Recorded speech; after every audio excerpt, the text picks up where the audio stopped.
बड़ी खबर अहमदाबाद से है, जहां अहमदाबाद शहर के विजय 4 रास्ते के पास एक युवा मजदूर का शव मिला। दादा साहब के निर्माण स्थल की सीढ़ियों के पास मिला शव।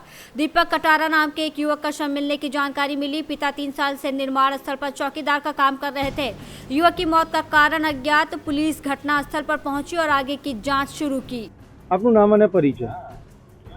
હું રૂપાભાઈ કટારા, આથી 3 વર્ષ થઈ ગયા વોચમેનની નોકરી કરું છું અને મારું આ આઈ કાર્ડ છે જોડે।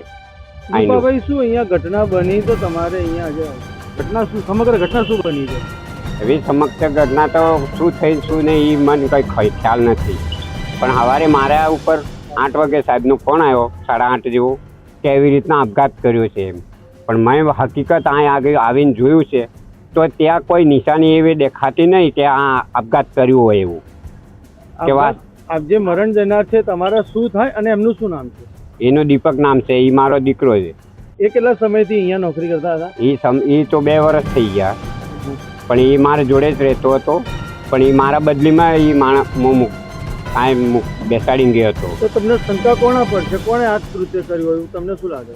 હવે એ તો મને તો કંઈ એવી સંખ્યા નથી, કોના જોડે તો બોલચાલ થઈ હતી નથી કે કોઈ એવી પેલો થયો નહીં, પણ આ હકીકત જોવા જઈએ તો આ આપઘાત કર્યું હોય એવું મારા મનમાં આવતું નથી।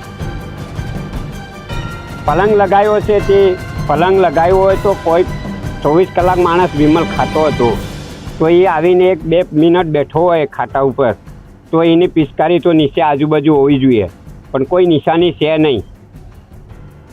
તો આપણે આંખો તો સામે જોઈએ તો કોઈ નિશાની છે નહીં ત્યાં, ને પેલી ખુરશી મિલી છે તો એ એક પાયો તો હજુ કોઈ નિશાનો નથી મર્યો।